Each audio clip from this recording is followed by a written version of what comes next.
Then, just for a moment, the screens lit up with images, distorted flashes of what looked like ruined cities, burned landscapes, and skeletal remains floating in space.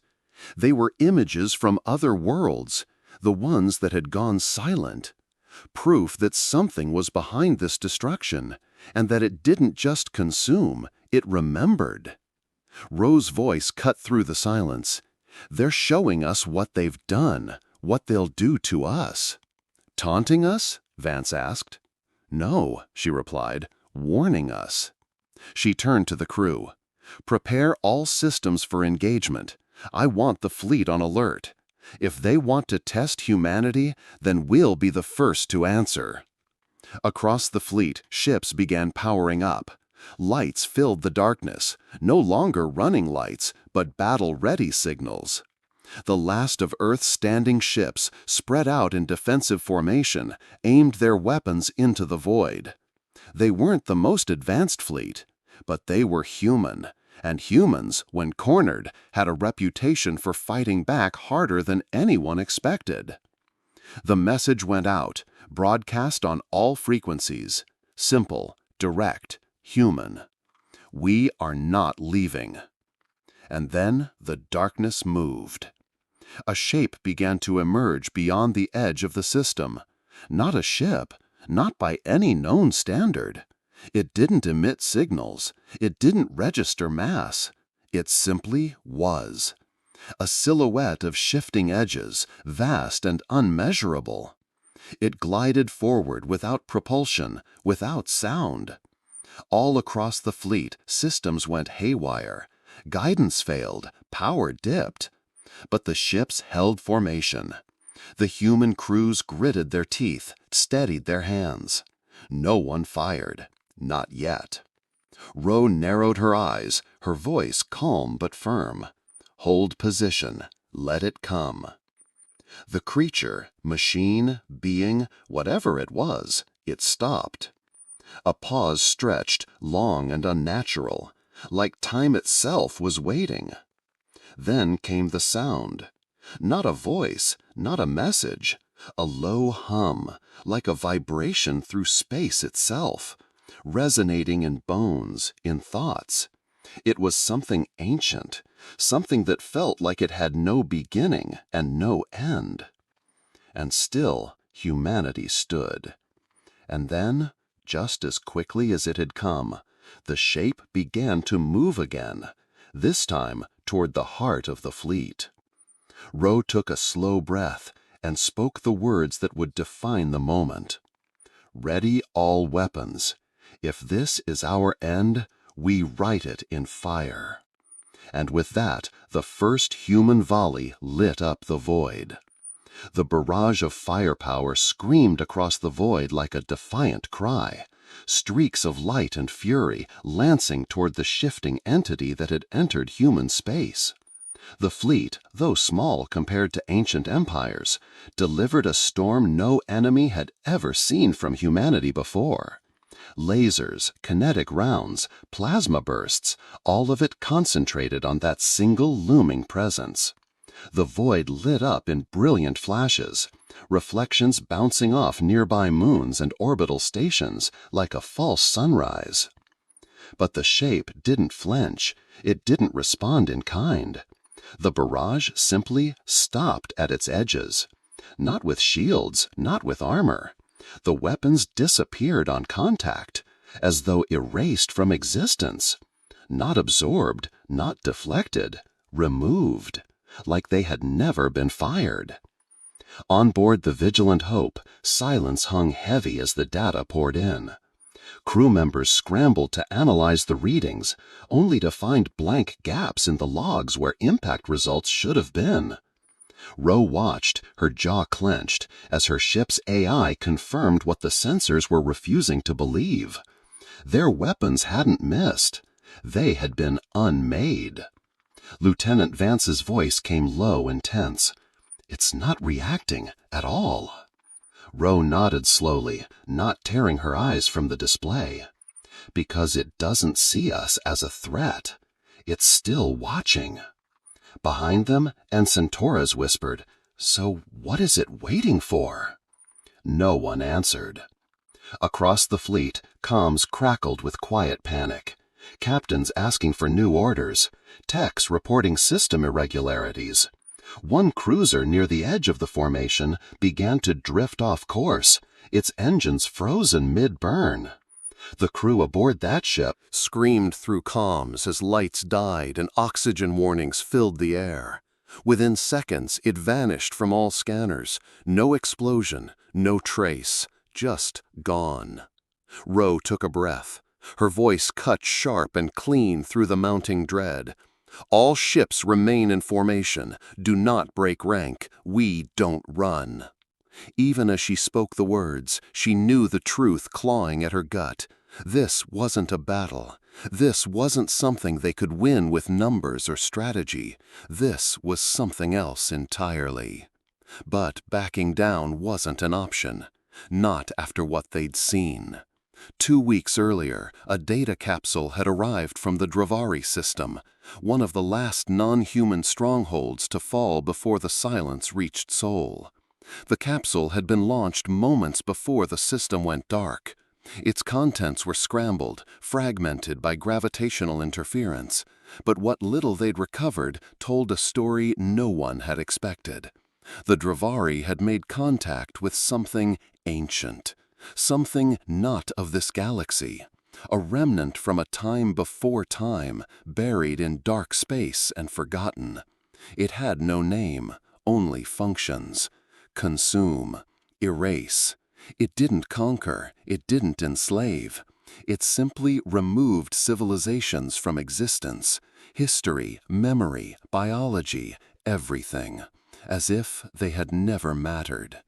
The capsule included a final image, grainy and warped, but unmistakable. A fleet of thousands burning, each ship snuffed out like candles. No enemy ship in sight. Just the creeping black shape moving through the debris. They called it the Unmaking. That was what had arrived at the edge of Sol. The truth was, the rest of the galaxy hadn't fled from cowardice. They had run because they'd seen it. And once you saw it, you understood. This wasn't war. This was survival in its rawest form. And still humanity stood. Back on the Vigilant Hope, systems flickered again. Crew members braced, expecting another wave of disabling interference. But something stranger happened. A burst of light shimmered across the windows, not from the entity, but from the center of the fleet. A single corvette, the Iron Light, suddenly flared to life with energy unlike anything they'd seen before. Power readings spiked, hull temperature surged. Then, without warning, the ship rocketed forward, its engines pushing far beyond safety limits. It wasn't responding to commands. The crew didn't answer hails. It flew straight toward the entity, burning like a comet. Inside the Iron Light, footage showed crew members frozen in place, eyes glowing, faces blank, as if something had taken hold of their minds. The bridge camera caught the captain's last words, mouthed rather than spoken. "It's inside." The ship struck the entity's edge. There was no explosion, no wreckage. Instead, the ship disintegrated into strands of glowing dust that spiraled upward, vanishing into the creature's form like droplets into an ocean. And the creature pulsed, not visually, but through every scanner, every sensor, like it had just learned something, or tasted something new. Vance stared at the readings. Sir, it didn't destroy them. It consumed them. Ro felt a chill crawl up her spine. It's studying us. The realization hit harder than any weapon. It wasn't just here to wipe them out. It wanted to understand them first, like a predator curious about unfamiliar prey. Back on Earth, Command Center scrambled to respond. The president of the United Earth Alliance sent out the highest-level priority order, full defensive mobilization. Civilians were urged to evacuate major cities, though many refused. Humanity wasn't just making a stand, it was making a statement. They wouldn't abandon their home, not again, not after watching the others fall. In orbit, reinforcements arrived from the Martian shipyards, rougher, older vessels, hastily outfitted for war. They filled the outer perimeter, joining the Vigilant Hope and the remaining first response units. Across the fleet, officers gave the same orders: hold your position. Still, the entity did not move. It hovered just beyond striking range, as if calculating. And then another pulse. This time, it didn't erase anything. Instead, something appeared. A shape, small, roughly the size of a human dropship. It hovered in space between the entity and the fleet. Its surface shimmered with the same strange physics, outlines warping, edges bending in and out of persection. It was a copy, human, a perfect mimic of the Iron Light, but twisted, like it had been recreated from memory rather than matter.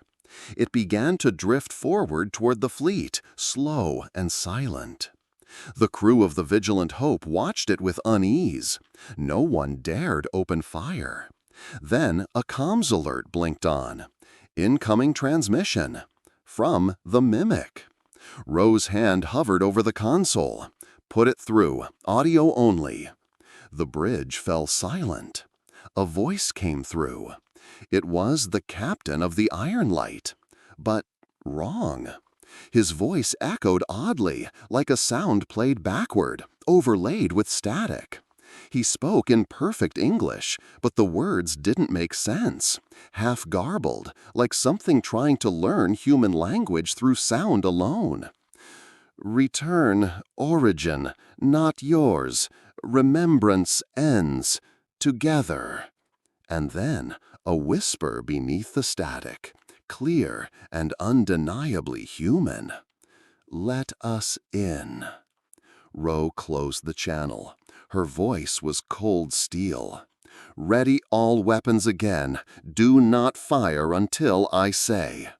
All across the fleet, lights blinked red as systems charged once more. Because whatever was about to happen next, humanity would face it head on. The fleet held formation, silent and steady, their weapons humming just beneath firing thresholds. Across dozens of ships, human crews stared out into the dark, each person painfully aware that their lives now hung by the thinnest thread. That strange replica of the Iron Light still floated toward them, slow and steady, emitting no further transmissions. The mimic's hull shimmered, alive with glitching light and warped reflections. It wasn't a machine, not exactly. It was something wearing the idea of a machine, something pretending to be human tech, but not quite understanding it. On the Vigilant Hope, Captain Ro remained frozen at her console, eyes locked on the mimic's trajectory. Around her, tension thickened. No one spoke, but everyone felt the same thing. This wasn't just a threat, it was a test. And they were the subjects. Her fingers twitched beside the fire control key, but she didn't press it. Not yet.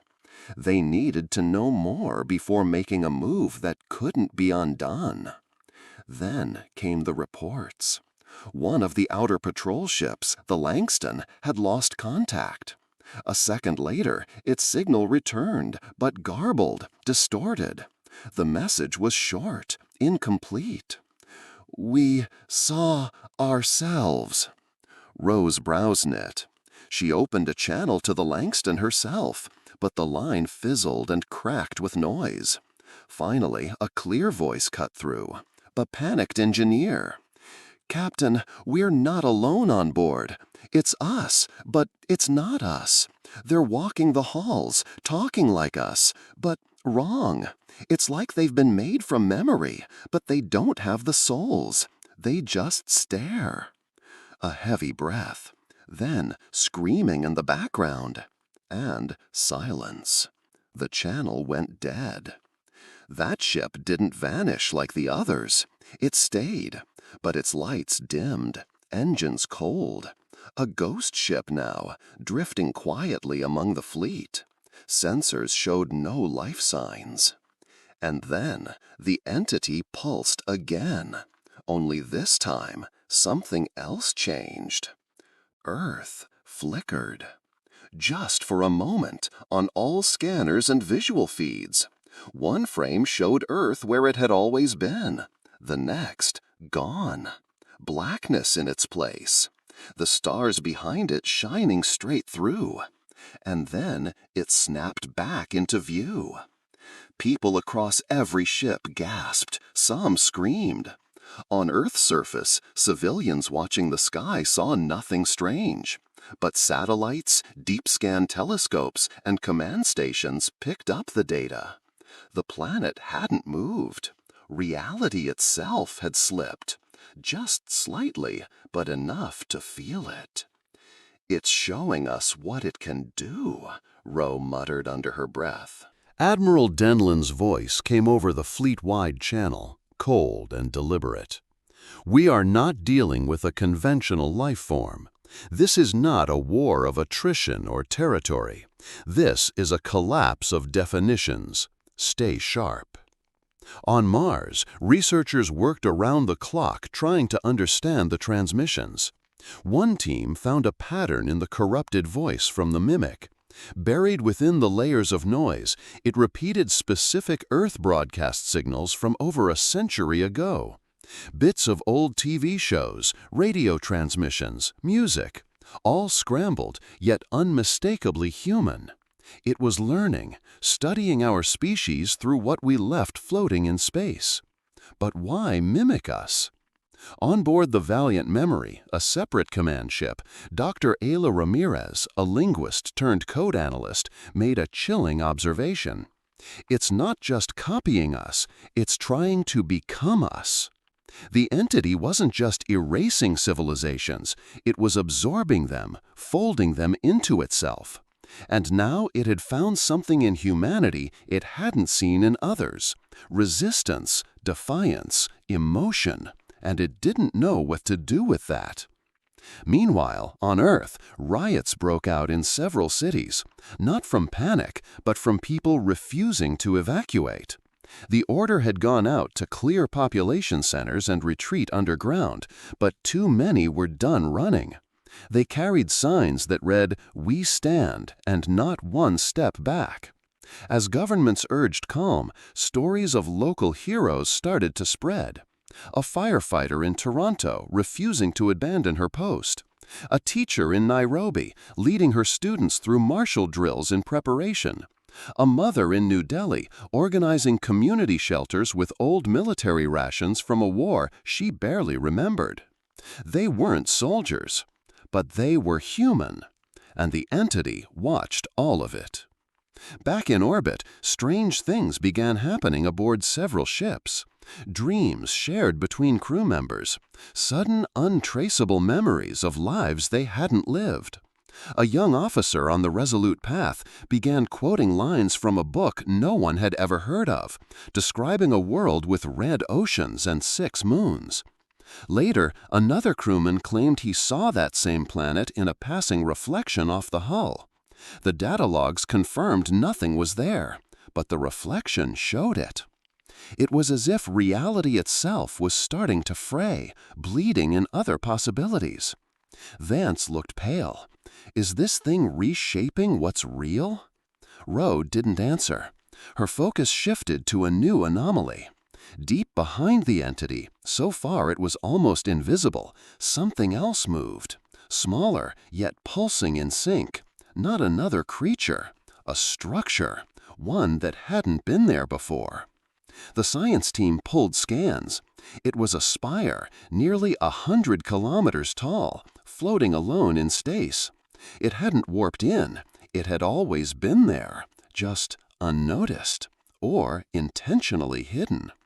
And inside that spire was a signal, a human distress beacon, Old, at least 60 years out of date, from a mission no one remembered, a ship called the Mercy Dawn. Except it wasn't in any records, not Earth's, not Mars, not Luna. They hadn't launched it. But the beacon was human. Rose's voice cracked through the bridge. "Prepare a recon team. We're sending a shuttle." Vance stared. "We're going into that thing?" "We need to know what's inside," she said, "and why it has something that belongs to us." The shuttle launched minutes later, an older model with analog backups in case the entity tried to corrupt the systems. Inside were 6 people, all volunteers.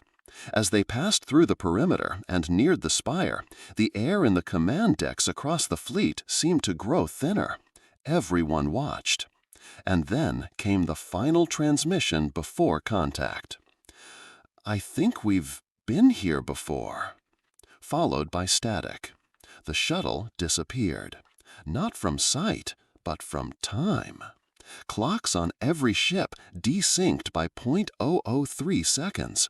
Just a ripple, a tiny tremor in the flow of the universe. And the mimic stopped moving. It just hovered, watching, waiting, as if it was curious what humans would do next. And humanity stared right back. The stillness in space was louder than any battle. Every crew member aboard the orbiting fleet felt it, the weight of something vast and ancient watching them, pressing down like a storm before it breaks. The mimic ship hadn't moved since the shuttle disappeared into the black spire. It just hovered there, shifting slightly in shape now and then, like it was thinking or dreaming. Captain Rowe hadn't slept in over 30 hours. Her eyes were bloodshot, her voice a little hoarse, but her mind sharp. "Have we received anything from the recon team?" she asked, though she already knew the answer. The comms officer shook his head. Still no signal, not even a blip. Across every screen, the entity continued to pulse faint waves, waves that weren't damaging but unsettling. They made some of the crew feel like they were being watched from inside their own minds. The data from the spire was even worse. Every attempt to scan it returned distorted images. Sometimes it looked ancient and broken, like ruins floating in the void. Other times it appeared new, polished, and humming with energy. No one could agree on what it truly was. But everyone felt the same thing. This wasn't just about survival anymore. This was about identity. The psychologist on board, Dr. Fell Harlan, had started running tests. She found a strange pattern. Several crew members across different ships began dreaming about places they had never been, but described the same imagery. A silver staircase suspended in space, a red garden filled with mirrors, and a sky that changed shape when you blinked. She didn't think it was coincidence. The entity was doing something. Implanting memories? Reading their thoughts? Maybe both. Meanwhile, Admiral Denlin ordered the fleet to adjust positions, forming a tighter perimeter around Earth and Luna. The people below, still holding strong, were becoming restless. Not afraid, but anxious. News had spread of the mimic ship, of the spire, of the missing recon team. And yet, people didn't flee. They didn't hide. Instead, something strange was happening on the surface. Entire neighborhoods were turning off their lights at night to form massive messages visible from orbit. "We remember. Stand together. Humanity lives." The messages reached every bridge and command post above. Quiet smiles passed between soldiers. No one said it, but the meaning was clear. Earth wasn't giving up. But the tension kept rising. On board the Vigilant Hope, a technician screamed and collapsed during a diagnostic sweep. When medics arrived, he was muttering incoherently about seeing himself, watching himself. His eyes were wide open, locked on something only he could see. Rose stood by as the medical team tried to calm him. Before they sedated him, he grabbed Rose's hand and whispered, "It's not trying to kill us." That night, more dreams came. Dozens of them. Entire ships logged shared hallucinations. Crews seeing versions of themselves aboard alien ships, speaking in twisted voices, wearing uniforms with slightly incorrect symbols, like a false memory trying to overwrite the real one. Dr. Ramirez issued a chilling theory. This thing doesn't conquer with force. It erases history. It remakes the species it touches.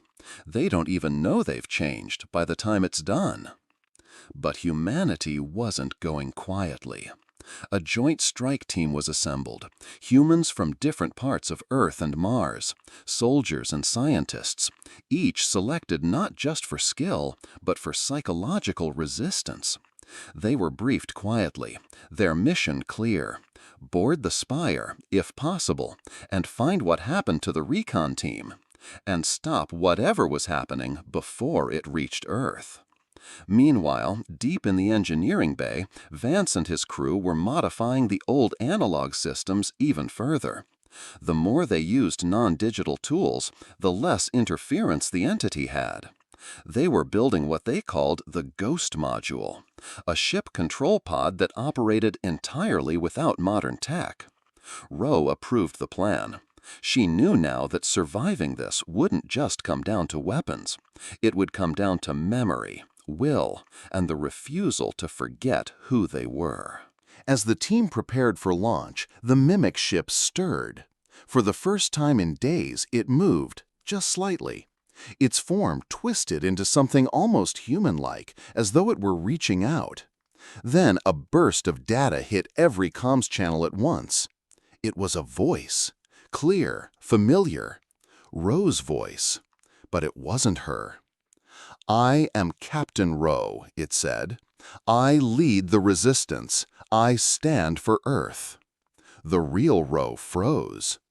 The voice continued, repeating phrases she had spoken over the last few days, but twisted slightly, reordered, reworded, as if the entity was trying to learn how to be her. Then another voice came, Admiral Denlin's, then Ramirez's, then Vance's, all distorted, all mixed together. A wave of static followed, then silence. But the message was clear. It wasn't just watching them anymore. It was becoming them. The strike team launched. The shuttle vanished into the black spire again. This time they stayed on the feed. Heartbeats were monitored, speech recorded, visuals streamed live to command. For several minutes, they reported strange architecture inside, walls that moved when you weren't looking, hallways that seemed to stretch forever. Then they found the first recon team, or versions of them, standing silently in a corridor, smiling, but unmoving. "Are they alive?" Ramirez asked through the comms. One of the soldiers replied, "They look like us, but their eyes, they're hollow." And then, from every wall, from every angle, the spire began to whisper, words in every language, stories from Earth's history, names of soldiers, names of children, cities, songs, poetry, and war. It was trying to speak in memory, trying to use everything it had absorbed to convince them it was human. The strike team pushed forward, deeper into the core, and that's when they saw it. A chamber. At the center, a massive sphere made of mirrored metal. Inside it, something pulsed, something that flickered between shapes. Not quite human, not quite machine, but always watching. As they approached, the signal across the fleet spiked, lights flickered, gravity fluctuated, and the Mimic ship outside began to move toward Earth. Ro stood at the bridge, eyes locked on the path. If we're going to stop this, it has to be now. But no one knew what the spire really was, or what would happen next. The moment teetered, the shuttle crew in the spire, the fleet in formation, the Mimic closing in. And at the center of it all, something ancient, intelligent, and unfinished. Humanity's next move would decide everything. The bridge of the Vigilant Hope fell into absolute silence as the mimic ship made its slow, deliberate descent toward Earth. Its form had shifted again, now eerily resembling a Terran warship, an outdated model from the early orbital wars, but twisted, elongated, and wrong. No human hands had built that thing, yet it bore the scars and markings of human battles. Captain Rowe stared at the screen, her fists clenched. "It's trying to blend in," she said, her voice tight, "trying to pass itself off as one of us." But the mimic ship wasn't just mimicking their technology anymore. It had started broadcasting new messages, this time in the voices of children, laughter, nursery rhymes, family members long dead. It was pulling audio memories from deep archives, some of which hadn't been accessed in decades. Dr. Harlan's expression was pale. "It's not copying us. It's reaching into our past, grabbing pieces of our emotional history. It's trying to rewrite what we love, what we fear." Down in Earth's orbit, civilians gathered in public squares watching the skies. Some thought it was a trick, an advanced form of psychological warfare. Others felt something deeper, like the thing in orbit had learned how to feel, and now it was trying to manipulate theirs. Then came the second twist. The shuttle crew deep inside the spire, cut off from voice contact for 5 minutes, finally sent a burst transmission. But the signal wasn't from them. It was from the original recon team. Only that wasn't possible. Their vitals had flatlined days ago, confirmed dead. Yet here they were, claiming to be alive, saying they'd escaped, and begging not to be fired on. Rowe froze. How did they transmit that signal? We saw them, standing still, not moving. Ramirez replied softly, "Unless those weren't bodies, they were recordings, decoys." A wave of uncertainty swept through the fleet. If the recon team was alive, then they had to be rescued. But if this was a trick, if the entity was faking their voices now too, then sending in a second retrieval mission could mean total disaster. Admiral Denlin issued a cautionary order: "No one moves until we have confirmation." But just as that order was given, the mimic ship above Earth split open. Not exploded, just peeled itself back like unfolding machinery. And inside, there were pods, thousands of them, each holding what looked like a human being. Vance zoomed in with external optics. He ran facial scans. "Captain, these people, they're us." Not metaphorically, literally. Crew members who were on the fleet now, standing in the control rooms, working engineering, had doubles inside those pods. Same scars, same uniforms, same everything. Rowe's voice broke the silence. "Are we looking at clones?" "No," Harlan said slowly, trembling. "We're looking at imprints, like copies of what we might have become under different circumstances." The entity hadn't just been mimicking them. It had been experimenting, simulating outcomes, trying to perfect versions of humanity that it could manipulate, control, or replace. And now the crew didn't know who to trust. Paranoia set in fast. A technician tried to flee her post, claiming she had a vision of her duplicate sabotaging the fleet. A security officer locked himself in the medbay, terrified that he'd already been replaced, and no one knew. Ramirez and Harlan worked around the clock, scanning neural patterns, running bioscans to confirm identities. But even those began showing strange inconsistencies, subtle shifts in memory, slightly altered DNA patterns. The spire was affecting them, not just externally, from the inside. Rowe paced her command deck, voice cracking. "If this thing can replicate us perfectly, if it can replace us before we even realize, then what's left that makes us human?" Denlin replied, voice cold and low. "Our choice, that's what. It can fake our past, it can echo our words, but it can't choose like we do. Not yet. But the mimic ship was still descending. Its pods were opening now, slowly, releasing the near-human forms onto high-orbit platforms. Not in attack stances, not in combat formation. They just stood there and waited. On the shuttle, the strike team reached the core chamber, their vitals spiking. The mirrored orb had changed. It now reflected them as children, their childhood bedrooms, their first pets, people they'd lost. Private Lena sobbed, whispering, "It's inside our memories, the ones we don't even talk about." That's when the core spoke, not with words, but with emotions. Everyone in the shuttle felt it like a punch to the gut, a memory of Earth burning, of loss, of surrender, then a memory of rebuilding, of unity, of standing again. The entity wasn't just mimicking humanity. It was testing whether it could feel like humanity. And worse, whether that made it better at being human than humans themselves. Back aboard the Vigilant Hope, an alarm blared. One of the engineers, someone trusted, someone Rowe had known for years, had disappeared from his post. Seconds later, a figure identical to him was spotted boarding a transport craft. The internal systems flagged it as an identity mismatch. Vance's hands flew across the console. "Ma'am, someone's trying to get to Earth. One of the copies." Rowe shouted, "Shut it down now." But the shuttle was already moving. And the original engineer? His last biometric signature had come from inside one of the mimic ship's pods. Rowe's stomach turned. We don't know who's real anymore. Earth's future hung in the balance.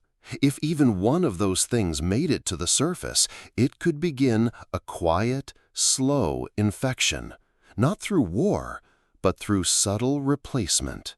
By the time anyone noticed, it could already be too late.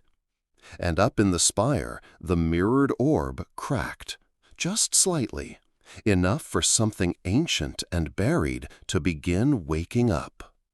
Humanity had faced extinction before, but this time the enemy wasn't trying to destroy them. It was trying to become them. Absolutely. Here's the continuation of your HFY Sci-Fi story, moving into the climax with conflict resolution and a final twist. The language remains natural and human-focused without violating YouTube content policies. As the Earth Defense Command scrambled to lock down the impersonation threat, Captain Rowe stood frozen in the center of the bridge. The shuttle carrying the mimic in human form had just breached Earth's upper atmosphere.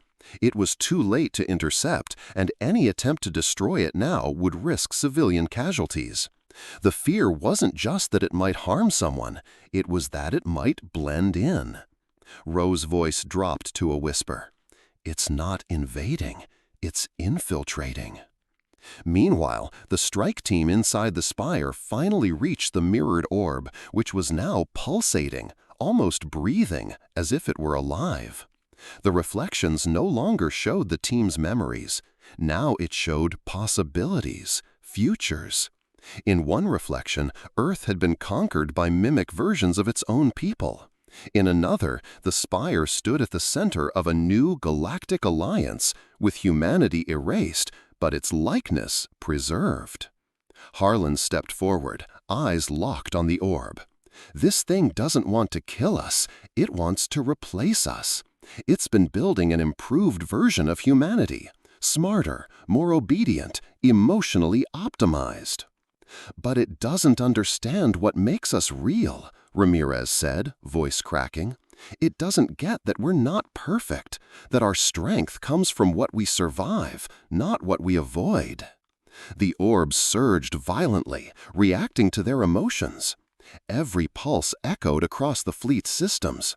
Comms went down, artificial gravity destabilized.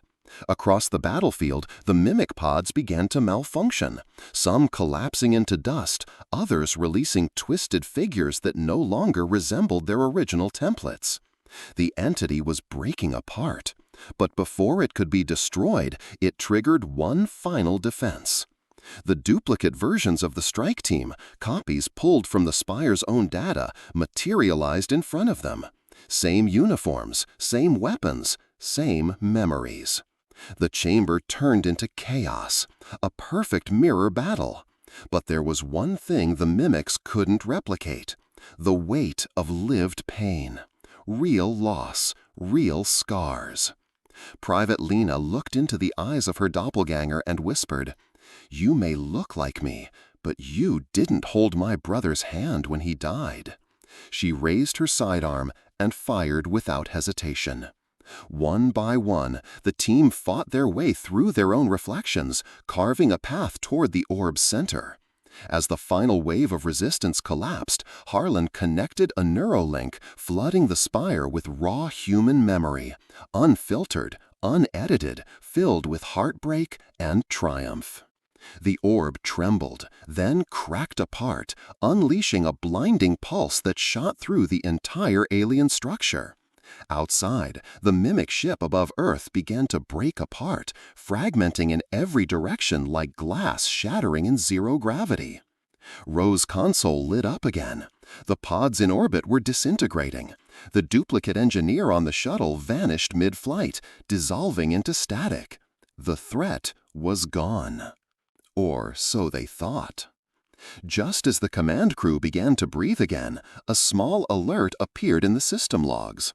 One of the mimic pods had not disintegrated. It had detached earlier, far earlier, and gone unnoticed, buried inside the debris of a junk freighter. It had landed in the Arctic Circle 5 hours before anyone realized. But it wasn't mimicking a soldier or a technician. It had chosen someone else entirely. A teacher. A civilian. Someone no one would suspect. Screamed through comms as lights died and oxygen warnings filled the air. Within seconds, it vanished from all scanners. No explosion, no trace, just gone. Ro took a breath. Her voice cut sharp and clean through the mounting dread. "All ships remain in formation. Do not break rank. We don't run." Even as she spoke the words, she knew the truth clawing at her gut. This wasn't a battle. This wasn't something they could win with numbers or strategy. This was something else entirely. But backing down wasn't an option. Not after what they'd seen. 2 weeks earlier, a data capsule had arrived from the Dravari system, one of the last non-human strongholds to fall before the silence reached Sol. The capsule had been launched moments before the system went dark. Its contents were scrambled, fragmented by gravitational interference, but what little they'd recovered told a story no one had expected.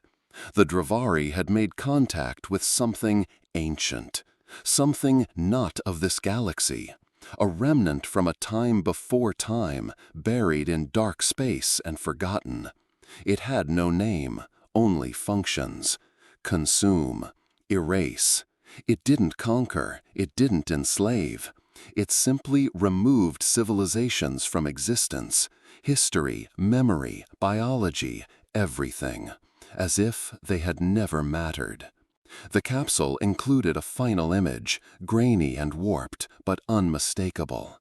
A fleet of thousands burning, each ship snuffed out like candles. No enemy ship in sight. Just the creeping black shape moving through the debris. They called it the Unmaking. That was what had arrived at the edge of Sol. The truth was, the rest of the galaxy hadn't fled from cowardice. They had run because they'd seen it. And once you saw it, you understood. This wasn't war. This was survival in its rawest form. And still humanity stood. Back on the Vigilant Hope, systems flickered again. Crew members braced, expecting another wave of disabling interference. But something stranger happened. A burst of light shimmered across the windows, not from the entity, but from the center of the fleet. A single corvette, the Iron Light, suddenly flared to life with energy unlike anything they'd seen before. Power readings spiked, hull temperature surged. Then, without warning, the ship rocketed forward, its engines pushing far beyond safety limits. It wasn't responding to commands. The crew didn't answer hails. It flew straight toward the entity, burning like a comet. Inside the iron light, footage showed crew members frozen in place, eyes glowing, faces blank, as if something had taken hold of their minds. The bridge camera caught the captain's last words, mouthed rather than spoken. "It's inside." The ship struck the entity's edge. There was no explosion, no wreckage. Instead, the ship disintegrated into strands of glowing dust that spiraled upward, vanishing into the creature's form like droplets into an ocean. And the creature pulsed, not visually, but through every scanner, every sensor, like it had just learned something, or tasted something new. Vance stared at the readings. Sir, it didn't destroy them. It consumed them. Ro felt a chill crawl up her spine. It's studying us. The realization hit harder than any weapon. It wasn't just here to wipe them out. It wanted to understand them first, like a predator curious about unfamiliar prey. Back on Earth, Command Center scrambled to respond. The president of the United Earth Alliance sent out the highest-level priority order, full defensive mobilization. Civilians were urged to evacuate major cities, though many refused. Humanity wasn't just making a stand, it was making a statement. They wouldn't abandon their home, not again, not after watching the others fall. In orbit, reinforcements arrived from the Martian shipyards, rougher, older vessels, hastily outfitted for war. They filled the outer perimeter, joining the Vigilant Hope and the remaining first response units. Across the fleet, officers gave the same orders: hold your position.